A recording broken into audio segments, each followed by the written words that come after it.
পরে সংবাদ সম্মেলনে সেনাপ্রধান বলেন, জনগণের সম্পত্তির যে ক্ষতি হয়েছে তা অবর্ণনীয়। গত 2 দিন দেশে বিভিন্ন অরাজক পরিস্থিতির সৃষ্টি হয়েছিল, জানমালের ক্ষয়ক্ষতি হয়েছে, দেশের জনগণের অনেক সম্পত্তি ধ্বংস হয়েছে। তো সেগুলোকে রক্ষা করার জন্য মূলত এবং জনগণের নিরাপত্তা দেওয়ার জন্য আমাদেরকে সেনাবাহিনীকে নিয়োগ দেওয়া হয়েছে। তো আমরা নিয়োগপ্রাপ্ত হয়ে আমরা ডিপ্লয় করেছি। 48 ঘন্টার মধ্যেই আমি মনে করি যে একটা স্বাভাবিক পরিস্থিতি ফেরত এসেছে। এ সময় তিনি জনগণকে আশ্বস্ত করে বলেন, স্বাভাবিক হতে শুরু করেছে দেশের পরিস্থিতি, দেশের পণ্য পরিবহন ব্যবস্থা আস্তে আস্তে স্বাভাবিক হচ্ছে। সাপ্লাই শুরু হয়ে গেছে, এখন এটাকে স্বাভাবিক হতে আমার ধারণা আর কিছু সময় হয়তো আপনাদের দিতে হবে। আপনারা জানেন যে পরিমাণ ধ্বংসযজ্ঞ চলেছে রাস্তায়, এখনও আমি দেখলাম বেশ কিছু গাড়ি পোড়া অবস্থায় আছে, ধ্বংসপ্রাপ্ত হয়ে, ওগুলোকে পরিষ্কার করতে হবে। পাবলিকের মধ্যে একটু কনফিডেন্স নিয়ে আসতে হবে, যারা গাড়ি চালক একটা স্বস্তি নিয়ে আসতে হবে। অ্যান্ড আমার ধারণা যে কিছু সময় লাগবে, বাট এটা হয়ে যাবে। But life line is already established. সকল আইনশৃঙ্খলা বাহিনী ও জনগণকে সাথে নিয়ে দ্রুত সময়ের মধ্যে স্বাভাবিক পরিস্থিতিতে দেশ ফিরিয়ে আনার চেষ্টা চলছে বলেও জানান সেনাপ্রধান। মাননীয় প্রধানমন্ত্রীর প্রতিও আমার কৃতজ্ঞতা। উনি আমাকে এই দায়িত্ব অর্পণ করেছেন।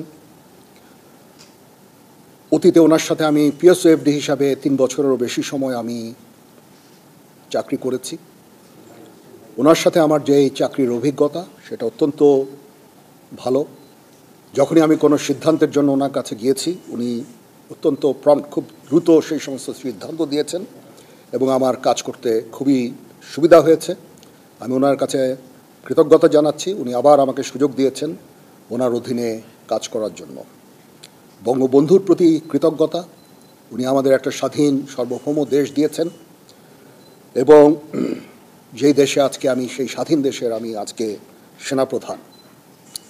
সমস্ত শহীদদের প্রতি আমার কৃতজ্ঞতা, সমস্ত মুক্তিযোদ্ধাদের প্রতি আমার কৃতজ্ঞতা।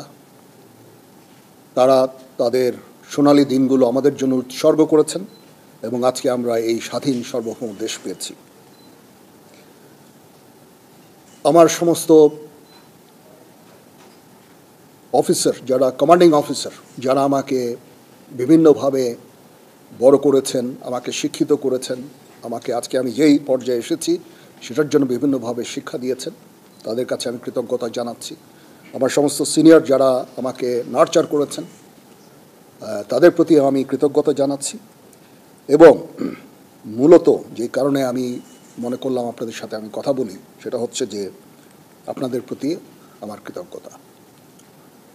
আপনারা অতীতে সেনাবাহিনীর সম্বন্ধে বিভিন্ন যে সমস্ত রিপোর্ট করেছেন, অত্যন্ত দায়িত্বপূর্ণভাবে করেছেন।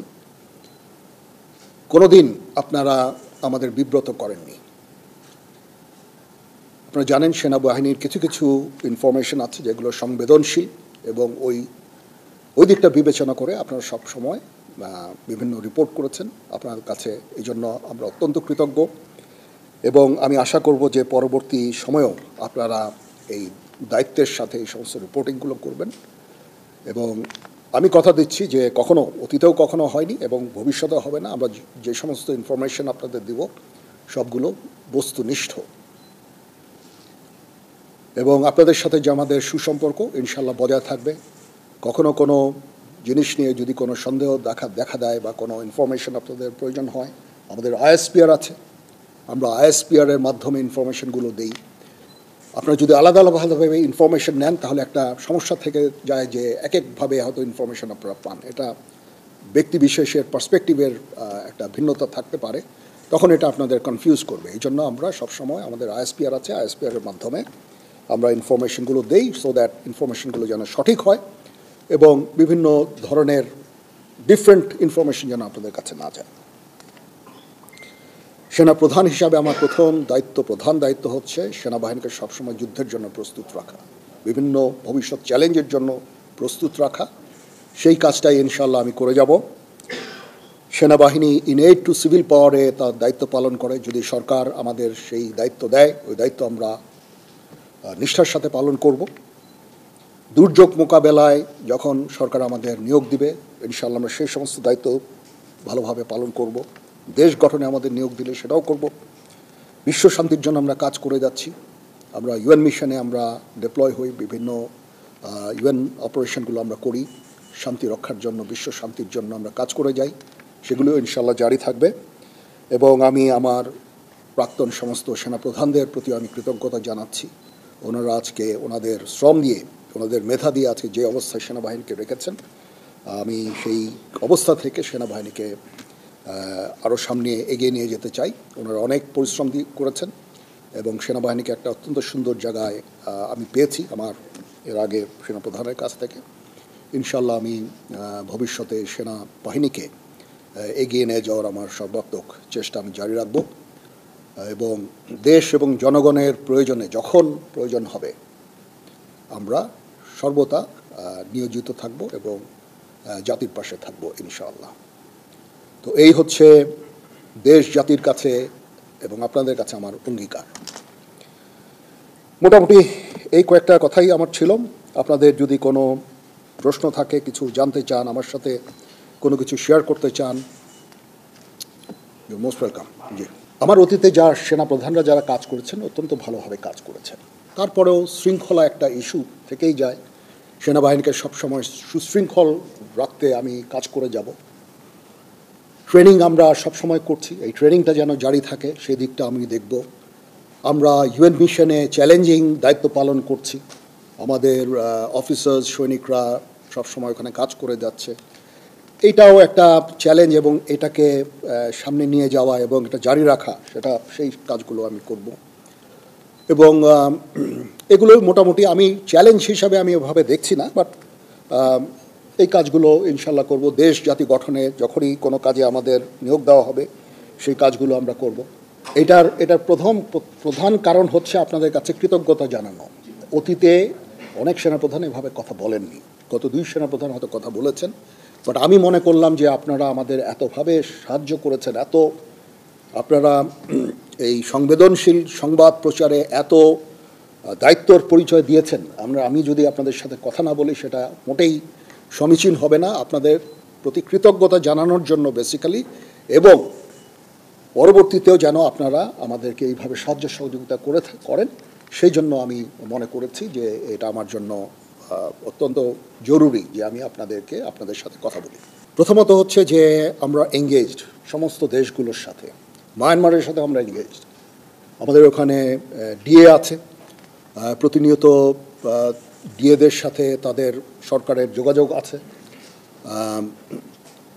এবং আমাদের মধ্যে একটা আন্ডারস্ট্যান্ডিং আছে। আমি এই মুহূর্তে মনে করি না যে তারা নিজেরাই নিজেদের দেশে অলরেডি একটা সিভিল ওয়ারের মতো নিয়োজিত আছে। সিভিল ওয়ারে তারা কোনো ধরনের অ্যাগ্রেসিভ কোনো কিছু করবে আমি বেসিক্যালি আমি মনে করি না। তারপরেও আমাদের সেনাবাহিনী সবসময় এই প্রস্তুত আছে। নেভি আছে, নেভি তার পেট্রোলিং বাড়িয়েছে, সেখানে তারা ফ্রিগেট পাঠিয়ে সবসময় পেট্রোলিং করছে। বর্ডার গার্ডও প্রস্তুত আছে, যারা সেন্ট মার্টিনসে ডিপ্লয় থাকে সবসময়, এটা আগেও ছিল। বাট ইন ডুইং সো আমরা কোনো ধরনের প্রভোকেশন আমরা করি না। মায়ানমারের সাথে আমাদের রোহিঙ্গা ইস্যু ছাড়া there is no other issue. আমরা চাই যে তারা এই রোহিঙ্গাদের ফেরত নিয়ে যাক, তাছাড়া তাদের প্রতি আমাদের অন্য কোনো ধরনের বিদ্বেষ বা কোনো ধরনের সমস্যা আমি দেখি না। So we are engaged with them. এবং ডিফেন্স ডিপ্লোমেসি একটা জিনিস বলে একটা কথা আছে, যখন 2 ফোর্সেস একে অপরের সাথে কমিউনিকেট করে, সেই ফোর্সের পক্ষে হঠাৎ করে যুদ্ধ শুরু করা ভেরি ডিফিকাল্ট, এটা হয় না, ঠিক আছে? এই জন্য ডিফেন্স ডিপ্লোমেসিও ইজ ভেরি ইম্পর্ট্যান্ট। আমরা তাদের সাথে এঙ্গেজড আছি, সবসময় কথা বলছি এবং শান্তিপূর্ণ উপায়ে আমাদের এই রোহিঙ্গা ইস্যুটা আমরা সমাধানের চেষ্টা চালিয়ে যাচ্ছি। আমরা কখনো হতাশ নই।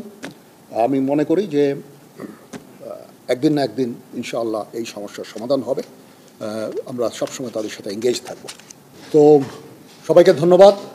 আপনারা যে এসেছেন আমাদের এখানে, আপনাদের অসংখ্য ধন্যবাদ। এই ইনফরমেশন, এই ইস্যুটা কভার করার জন্য কষ্ট করে এসেছেন, সারাদিন ছিলেন। আমি জানি না আপনাদের হয়তো লাঞ্চের ব্যবস্থা করা হয়েছে, একটু পরে আমরা একসাথে স্ন্যাক্স খাবো, বাট আপনাদের প্রতি আবার কৃতজ্ঞতা। এই যে আপনারা এসেছেন, এখানে এসে আমার এই প্রোগ্রামটা কভার করছেন, আবার আপনাদের প্রতি কৃতজ্ঞতা। তো আমরা ইনশাআল্লাহ একসাথে কাজ করে যাব। আবার আমি আপনাদের কনফার্ম করছি যে আমরা আপনাদের বস্তুনিষ্ঠ সংবাদই দিব, কখনো will never bluff you, that's for sure. এবং সবসময় বস্তুনিষ্ঠ সংবাদ আপনারা আমাদের কাছ থেকে পাবেন। কিছু কিছু সংবাদ যেগুলো সংবেদনশীল, আমি অনুরোধ করব সেগুলো দায়িত্বের সাথে আপনারা যদি প্রচার করেন, কারণ এখানে সেনাবাহিনীর সকল সদস্যদের মনোবলের একটা ব্যাপার আছে। এমন কিছু আপনারা প্রচার করবেন না, প্রচার না করার জন্য আমি অনুরোধ করব যেটা মনোবলের উপরে একটা বিরূপ প্রভাব